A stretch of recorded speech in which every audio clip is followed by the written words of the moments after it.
Os ataques bem-sucedidos dos drones ucranianos revelaram sérios problemas da Rússia em sua defesa antiaérea. Diante da escassez de sistemas de defesa, Moscou chegou a pedir à Turquia a devolução dos complexos S-400 que havia fornecido.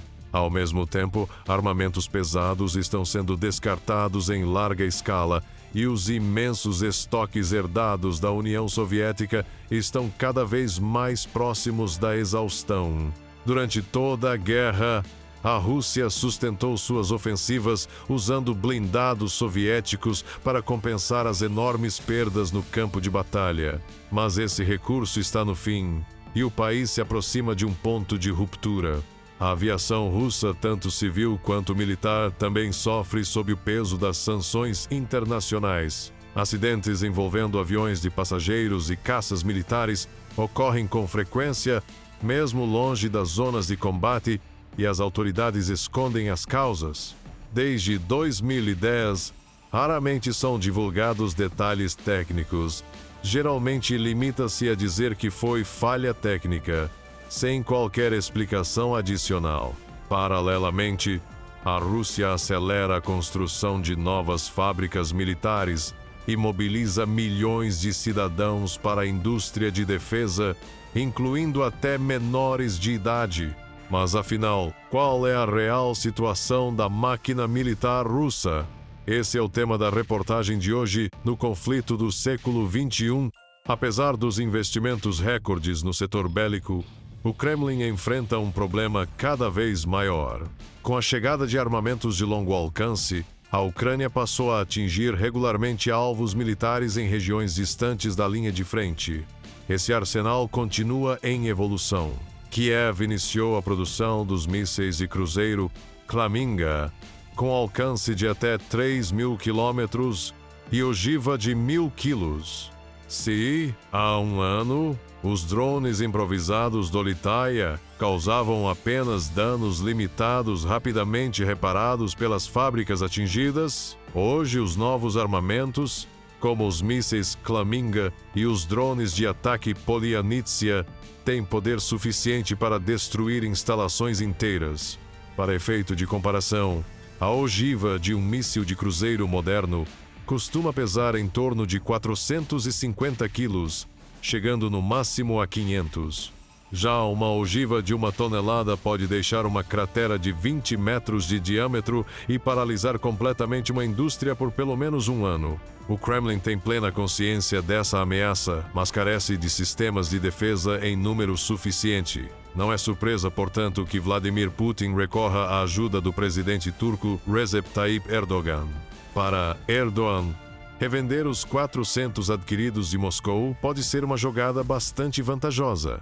Vale lembrar, em 2017, Rússia e Turquia fecharam contrato para o fornecimento de 4 divisões dos sistemas 400, ao custo de 2,5 bilhões de dólares. Porém, sob forte pressão dos Estados Unidos da América, Ankara nunca chegou a utilizá-los. Em 2024, o jornal Come Here Yet revelou que a Turquia teria oferecido aos Estados Unidos da América manter esses sistemas russos estocados em troca da liberação da venda de caças F-35 para o país. Os sistemas de defesa aéreas 400 custam ainda mais caro que os famosos Patriots norte-americanos, cerca de 2 bilhão de dólares cada. Segundo relatórios de inteligência ocidentais, a Rússia consegue produzir apenas algumas dezenas desses equipamentos por ano, e mesmo assim, as forças armadas da Ucrânia têm conseguido atacar com frequência essas caríssimas baterias antiaéreas. Quando falamos em blindados e artilharia, Moscou ainda depende do legado da União Soviética e da corrida armamentista contra os Estados Unidos da América. Durante décadas, os maiores estoques de tanques, veículos de combate e peças de artilharia ficaram armazenados em depósitos militares russos. Mas, de acordo com análises independentes, em apenas 3 anos e meio de guerra, esses estoques úteis para reparo e reativação caíram drasticamente. A situação da aviação russa também é crítica. As sanções internacionais tiveram forte impacto e tanto aviões civis quanto militares sofrem constantes quedas, na maioria das vezes por falhas técnicas. Além disso, pesa a dependência histórica da Rússia em relação ao consagrado consórcio ucraniano Antonov, em Kiev. Centenas de aeronaves de transporte e modelos civis russos foram fabricados e mantidos por essa indústria ucraniana. Hoje, sem certificações adequadas de aeronavegabilidade, especialistas apontam sérias dificuldades para manter a frota operacional. Outro fator importante é o apoio que Moscou recebe de seus aliados. A China vem desempenhando papel central no desenvolvimento de drones russos, além de fornecer peças e componentes para drones de reconhecimento e FPVs.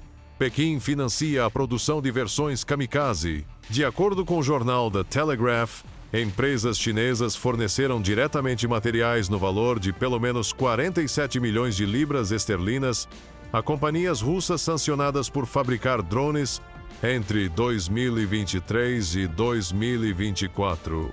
Nesse mesmo período, Moscou estruturou uma ampla rede logística para seu programa nacional de drones.